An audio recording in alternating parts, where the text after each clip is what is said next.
Falter-Radio, der Podcast mit Raimund Löw. Sehr herzlich willkommen, meine Damen und Herren, zum Falter-Radio für Samstag, den 13.10.2018. Mit der Ernennung des ultrakonservativen Juristen Brett Kavanaugh zum Höchstrichter hat Donald Trump innenpolitisch gepunktet. Ob der Erfolg mehr die oppositionellen Demokraten motiviert und vor allem die Frauen, die bei einem mehrheitlich konservativen Supreme Court um das Recht auf Abtreibung fürchten, oder ob die republikanische Basis mobilisiert ist, das wird sich bei den Kongresswahlen Anfang November zeigen. Wir fragen in dieser Episode, wie nachhaltig Donald Trump die Welt destabilisiert. Über die wachsende Rivalität zwischen den USA und China, über Trumps Verachtung für Europa und über das Risiko eines neuen kalten Krieges habe ich mit zwei hochrangigen internationalen Experten diskutiert. Der ehemaligen österreichischen Botschafterin in Washington und London, Eva Novotny, und dem internationalen Kolumnisten der Financial Times, Gideon Rachman. Gideon Rachman ist Autor zahlreicher Bücher und er betreut in London den außenpolitischen Podcast der Financial Times. Das Interview habe ich auf Englisch geführt. Meine einleitende Frage an Gideon Rachman war, ob der Handelskrieg zwischen den USA und China noch zu vermeiden ist. I'm sorry to tell you, but yeah, we are. I mean, I think actually we're speaking, what is it, Monday, 24th. I think today the latest round of UF tariffs have been applied. And the Chinese have said that they will respond. So, yeah, I think we're in a trade war. I mean, if you're looking for little chinks of light, the Americans imposed a relatively low limit, a low tariff of 10% rather than the 25% they were talking about. And that kind of thing is absorbable. And you need if the currency moves by 10%, it's kind of wiped out anyway. But the US has said that these latest tariffs, if the Chinese do not respond as they want them to, will go up to 25%. Trump is already talking about further retaliation. And the Chinese, I think, Trump famously said in March, or tweeted, he tends to speak through Twitter, trade wars are good and easy to win. And I think he may have anticipated that the Chinese would fall quite quickly, which I think is a misreading of the way that China was always likely to respond. Well, 10%, as you said, is not such a catastrophe. The Chinese can adjust. But is the dynamic such that we'll have that situation of economic conflict, trade war-like conflict for the next years in the world between the biggest and the second biggest economy of the planet? It's hard. It's obviously hard to tell, but I suppose you've got to try and think, well, what is in the minds of the people imposing these tariffs? What do they want to achieve, and how do they anticipate things going? And I think that what's happened is that in the US, Trump, who is a fairly instinctive guy, to put it kindly, has had two rival camps in the White House. There were the globalists who were basically pro the current system, people like Gary Cohn, and the more nationalist protectionists, who were people like Navarro, Robert Lighthizer, the trade representative. And Cohn resigned a few months back, essentially because he'd lost this argument. I think Trump's own instinct, as we know, is a deal maker, so he might be quite receptive to the idea that the Chinese come back with a few concessions. He can declare victory, say everything's marvelous, and take that to his base. I think the danger is that, well, there are a couple of dangers. One is that the people behind him don't see it that way. I think if you look at the writings of Navarro and Lighthizer, they believe... These are the trade economists. The trade economists behind Trump and the people who support them outside the administration. They believe that globalization fundamentally has deindustrialized America, and they're intent on a very radical project, which is to reindustrialize America by trying to repatriate not just the end bit of the production process, but the entire supply chain. So they're challenging the basic way we've got used to. That people have written articles on how the Apple iPhone is put together. There's some extraordinary number of countries make little bits of components and they all cross borders, etc. Those kinds of global supply chains, I think, are actually in the sights of the people who advise Trump. Now, not everybody who advises Trump gets their way, but I think that's what they want. And I also fear that there's very little chance that the Chinese will concede rapidly because, firstly, there's national pride at stake. and, you've been in China for 3 years. You know how big the whole narrative of avenging national humiliation is, making China stand tall. And that's really what Xi Jinping is all about. So I don't think he's going to give up. But also, even if you take aside questions of national pride, I think that the Chinese industrial and economic model is based around, well, in its current iteration, around these supply chains and exports and so on, but its also ambitions are to move up the value chain through Made in China 2025 to eventually dominate key areas such as robotics, artificial intelligence. That's a stated aim. It's an aim the Americans are very determined to thwart. What does that mean for the rest of the world? China against the US in a trade war, Eva Novotny? Well, I think we have to look at the underlying picture. And I think the problem is, and this is also the problem that Europe faces at the moment, that Trump has an overly simplistic worldview, in my opinion. He sees world affairs and also economic affairs as a zero-sum game. You win, you lose, you win, you defeat the strong man against the weak, and so forth. The world isn't like that, and the economies don't work like that. Yeah, and what you have is a system which we had for the last 70 years. Yeah, where everybody wins or everybody loses, and that's something that Trump has not yet understood, and I don't think that his whole outlook in the world will lead to understanding such a situation. That's not his worldview. For Europe, we have a vested interest in our trade relationship with the United States, which is very important, very strong, to keep that on some kind of an even keel. Yeah. We are also, of course, looking at as Europe as a whole to the Chinese markets and all the possibilities that China offers. And so we are somehow between the two and navigating very carefully in order not to rock the boat too much with the United States and exploit all the advantages that we can with the Chinese. Well, the Europeans have, at a certain moment, started to think, okay, if Trump goes on with his protectionist course, we might get closer to the Chinese in order to save free trade in the world. Is that is this realistic, or is it just propaganda? Because in reality, the Europeans' economy is linked so much to the US. Finance is linked so much to the US that it's very difficult to see Europe going its own way. Yeah, no, I think this were more verbal retaliation, yeah, and getting verbal courage and so forth.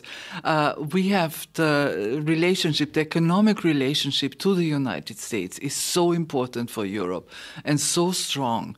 If you look not only on trade, but you have to look at foreign direct investment, on employment issues and so forth. For millions of Americans, Europe is providing jobs, and for millions of Europeans, the American investment provides jobs. So basically, the Europeans are going to stand by the US in a trade war I think against China? we have to balance it very carefully. We cannot rock the boat too much with the United States because we have to protect our interests there and be careful and watchful. On the other side, we also have to see the possibilities that a good relationship to China offers to European businesses. Mm-hmm. I mean, I think that there's a danger for Europe that Trump tends to try to put maximum pressure on them by making people choose. Now, what do I mean by that? So I can imagine a situation where China will retaliate against America by saying, okay, we're not going to buy Boeings. That'd be great news for Airbus. But Trump will notice.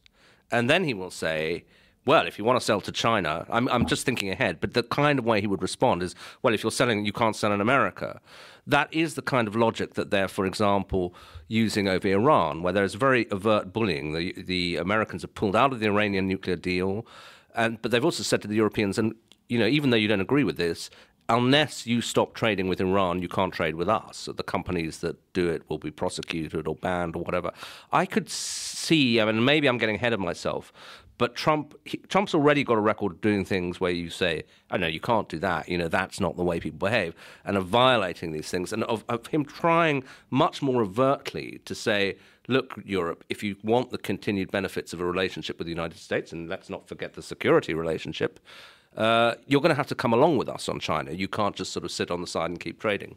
So Trump is actually doing the same thing to the Chinese. The logic that you describe is applying that to the Chinese. There is, I think, a dozen of Chinese high officials who are getting sanctioned because they were involved in buying weapons in Russia, and that would be against American sanctions against Russia. So that is something that looks destabilizing. And indeed, North Korea is another thing. China, it's a smaller thing, but Chinese banks who are involved with North Korea and so on. Yeah, sure. So Trump, destabilized the destabilizer in chief in the world. Eva Novotny? I would say that at the moment, definitely, because he's putting in question the whole system of international relations that was built up after World War II. The international organizations, World Trade Organization, International Court of Justice, you name it, you have it. Sure. And your example, the centrality, sorry. I just wanted to come back to your example because that's a very good example for underlining my point that the world doesn't work like that anymore. Boeing, Airbus, how much of Boeing is actually European and how much of Airbus is actually American? I mean, the world economy doesn't function like that anymore. That you say, okay, well, if they buy Boeing, then fine, but Airbus is going to punish the Americans or whatever. It doesn't work like that anymore because things are so intertwined and interconnected. In how far is this trade war that has started in reality a big competition between the superpower number one that's on decline, the US, and the superpower number two that's in the upsurge? I mean, is here a geopolitical conflict looming that could lead to a big fight on the question who controls the world? Yeah, I think so. I mean, I'm not sure that Trump himself necessarily sees it that way because he is so focused on trade and so on. And there's a big open question about does Trump take the kind of strategic concerns that motivated even a relatively laid-back president like Obama in the South China Sea, where even before Trump was coming in, there was growing rivalry between the United States and China, with the Chinese assertion that they control that sea, which incidentally is the busiest commercial waterway in the world, the Americans pushing back at that. There are bits of Trump's ideology which suggest that he might not really care about that he's really focused on trade. But I think he's also focused on American greatness, and the idea that America is number one is very integral to him. And I think that there is a whole superstructure of an American establishment which is very determined that the US will continue to dominate the Pacific Ocean, which China will not accept. Now, in a period when the two countries' economies are deeply intertwined, and as the Chinese would say, there's a win-win relationship economically, there's some sort of break on that strategic rivalry. But if you go into a trade rivalry as well, then the strategic rivalry, that economic break doesn't apply. So it becomes more dangerous. And the objective situation is quite dangerous because, as the American political scientist Graham Allison put it, that there is a tendency for the rising power eventually to go to war with the established power. That is a Harvard political scientist who compared similar situations in the Thucydides trap. 500 years. Yeah, I mean, so. I've read Allison's book, and it's thoughtful. I mean, I'm not sure I totally buy the thesis because most of his examples are drawn from a pre-nuclear age, and I'm not sure that there's a new constraint when the two sides can annihilate each other. But nonetheless, it's suggestive. Can the U.S. stop the rise of China, Eva Novotny? I don't think so, no. I mean, this is an illusion to think that one could do that. There is, just to continue that argument which you have just started, there's also University of Chicago, Mearsheimer, who has put up the theory that it is inevitable that a declining superpower and a rising superpower will end up in a conflict, in war. Mearsheimer is the leader of the realist, so-called realists. In American foreign policy. The question is that necessarily so? And I mean, we have seen Obama who said there must be another way. There must be a way where we can cooperate and come to an accommodation. to think that even with a lot of fist waving and breast beating, you will be able to stop a determined developing country like China, that's first of all population-wise, as well as with the manpower that they have, with the hunger that they have to come back to greatness, is an illusion. You cannot stop that. So that's the big question: if the elites in the 21st century act according to rational logic, and that is not so. We're not completely sure of that. I mean, there is some rationality or some evidence to that fact, and that isn't that Korea? I mean, the way Trump treated North Korea with a lot of propaganda, and a year ago everybody thought we were on the brink of war, and then reality stepped in, and the Americans started to negotiate, are in the process of negotiation, and the tension is going down dramatically. I mean, is that a glimmer of hope that there might be more realism in the Trump administration than in the Trump administration politics than in its phraseology? Yeah, I think so. I mean, I think that Trump's rhetoric is a remarkable break with precedent, and Korea was a very good example of that. You know, the little rocket man stuff and the overt threats of American military action. And I don't think they were just threats. I mean, if you talk to people who were involved in the planning then, I don't really doubt that the Americans were in the quite advanced stage of planning what they called a bloody nose for North Korea, actually attacking it. But they were always open to the idea of a deal. Trump possibly even more than his allies, because I think he's not really interested in the detail. I think there's a lot of skepticism in the American military establishment about will North Korea really denuclearize? But Trump wanted, when the South Koreans came to him and said the North Koreans are prepared to talk, he surprised all his advisors by saying, okay, let's go for it.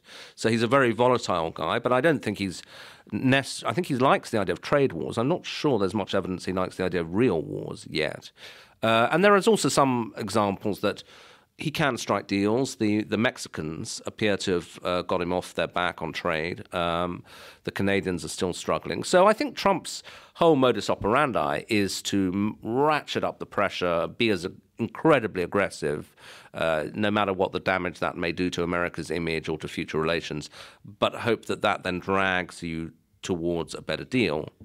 What's Eva Novotny left of this concept of the West in international politics? That's a concept that comes from the Cold War, and you had the idea that democracies of Europe and the American democracy are one force in international politics, not always agreeing, but still, I mean, they can be counted together, and the political culture is very similar if you compare it to the culture in other parts of the world. Is the West, does it survive for Donald Trump as political concept? That's a loaded question. I'm not quite sure.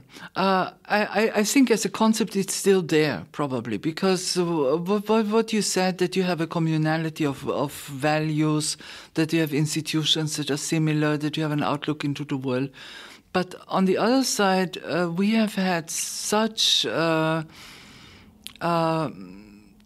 not even criticism, but such disdain from Trump vis-à-vis Europe, for instance, where he was ridiculing European achievements, where he was bad-mouthing European politicians and so forth. That sort of this relationship, I think, is at least fraught with danger.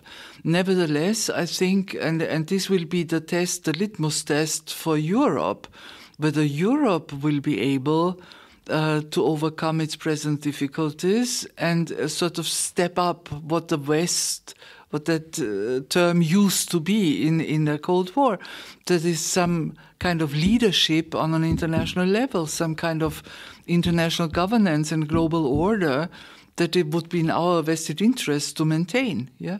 In one of the verbal conflict between Washington and the Europeans, Merkel at the end said, "Okay, we have to come to the conclusion that we can't rely on the Americans anymore for our security," and that is an idea that's pretty widespread in Europe.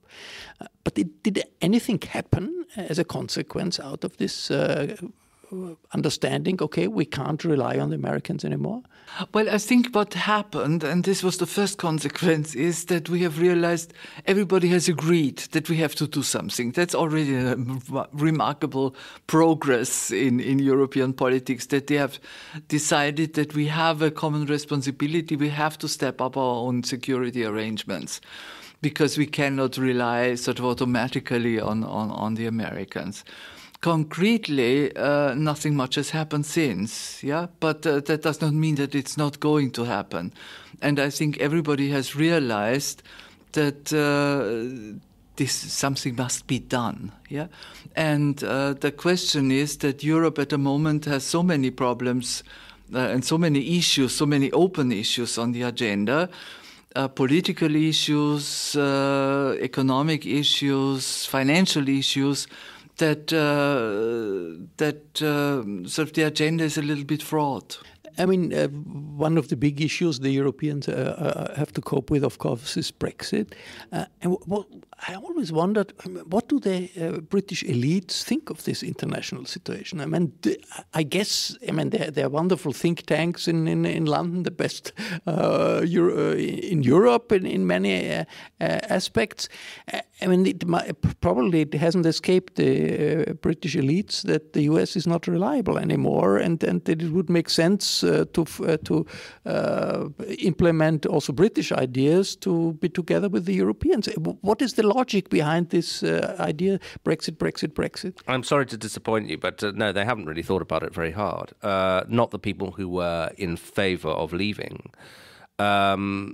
I think that the think tanks you mentioned, etc., the British sort of establishment, if you like, was Remain anyway, even before the Trump vote. And I think that you're quite right. The Trump vote has really undermined, to my mind, one of the central planks of Brexit, which was that there was an open world trading system into which we could migrate, and that the US was a reliable ally. Neither of those things are true any longer. The difficulty is that the guys behind Brexit are so committed to the idea that they really cannot acknowledge that the world has changed. Yes, it happens sometimes in history that the elites in some countries just lose their mind. Yeah, well, these are not the elites. They are and they aren't. I mean, they're a fraction of the elite. I mean, I think that if you look at the way the vote went, basically, the more educated and richer you are, I'm afraid it's just an observation, you're more likely to vote to Remain. And that could be because you have a stake in society, you're relatively happy with how things are going. This was a big protest vote. Now, of course, there are members of sort of renegade members of the British elite, Boris Johnson, etc., who campaigned for this. But their support base is outside the big cities and in the poorer areas of the country. We'll have the midterm elections in the US in November. I wonder, how important is it for international politics? What happens on that day when they elect the House of Representatives, all of the members of the House of Representatives, 1/3 of the senators? Does that have an international dimension, the outcome? How does the world see that, Eva Novotny?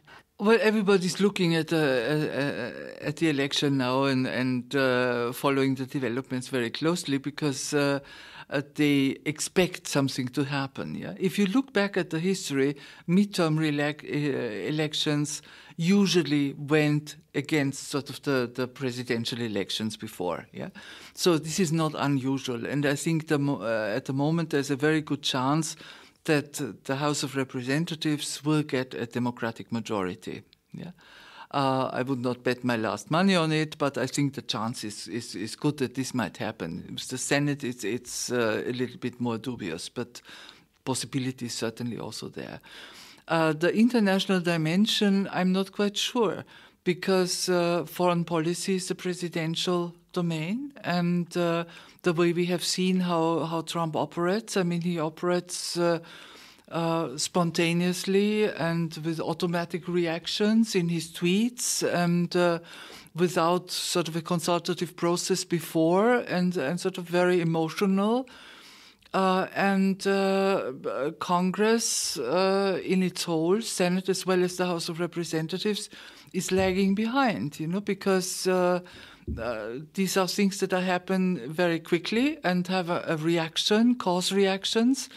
And then Congress is sort of in the second line. Gideon Rachman, I guess what I want to try to understand is what's your thinking? Is Trumpism, meaning protectionism, America first, disdain for the international alliances, is that something to stay, or could it be that, okay, in 2 years Trump loses the election, the Democrat moves into the White House, and the whole thing is a nightmare that's gone? Or is it more stable, this turn of American international politics? I don't think it's stable, but I think it is lasting, if you know what I mean. So that it represents a very powerful strain in American thought that that's not going to disappear. It may not always be dominant because elections could be lost.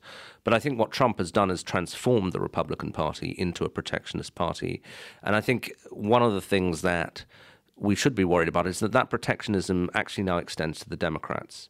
If you looked at Bernie Sanders, he also wanted to get America out of TPP, with the Trans-Pacific Trade Partnership, which Trump pulled out of. If you look at the reaction of leading Democrats to Trump's tariffs, Chuck Schumer in the Senate said, good idea, Trump's doing the right thing on this. So there is a cross-party view that this is the way to go. Also cross-party, there is opposition. There are Republicans who are very unhappy with this, and there are mainstream Democrats linked to Wall Street who are unhappy with this. But they're on the fringes.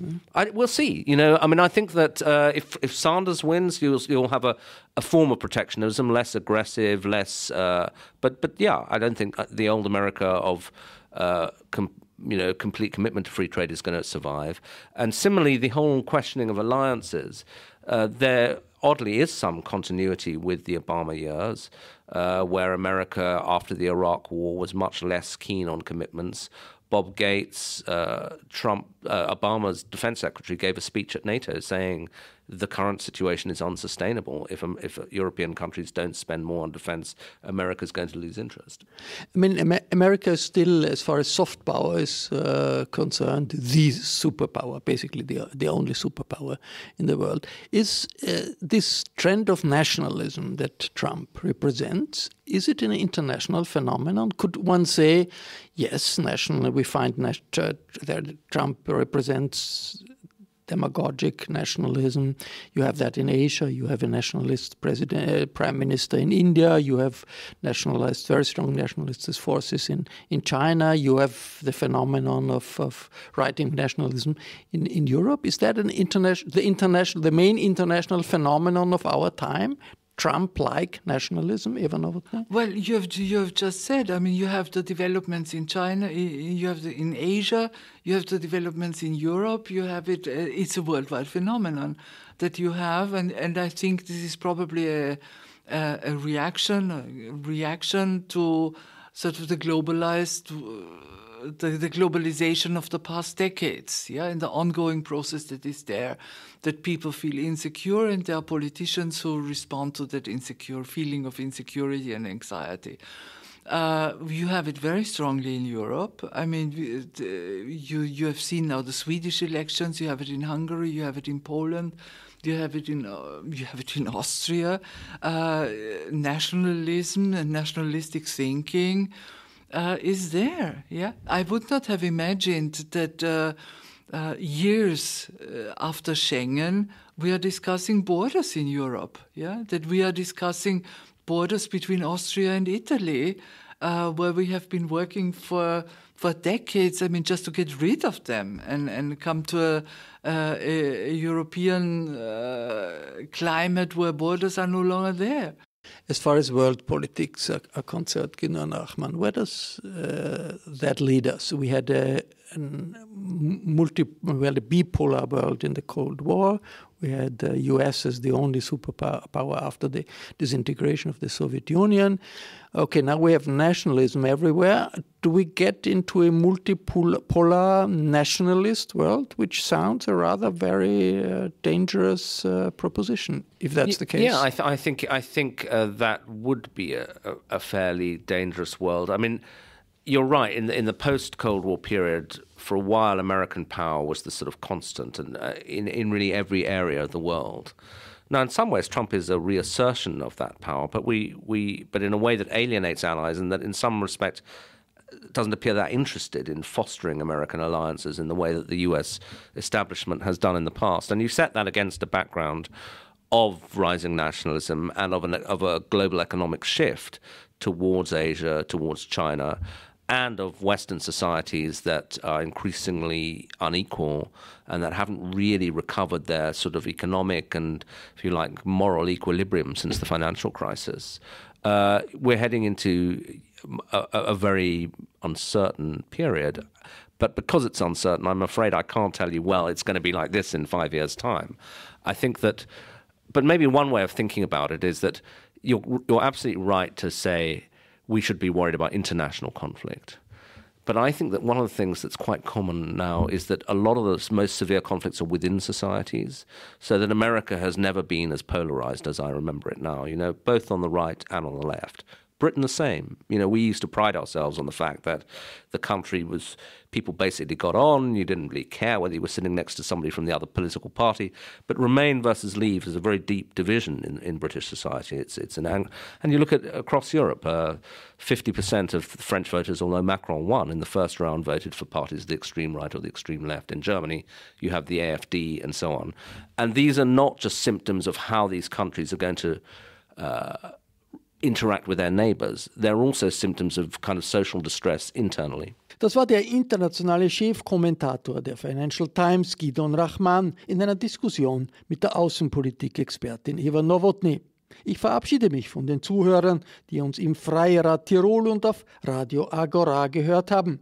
Der Falter bietet Analysen und Reportagen, die zwar dem FPÖ-Innenminister Kickl gar nicht gefallen, die aber jede Woche die Diskussion vorantreiben, wie Österreich als weltoffenes Land in einem starken Europa agieren kann. Abonnieren können Sie den Falter auch im Internet über www.falter.at/abo. Ursula Winterauer hat die Signation gestaltet, Anna Goldenberg überwacht die Technik. Im Namen des gesamten Teams verabschiede ich mich bis zur nächsten Folge.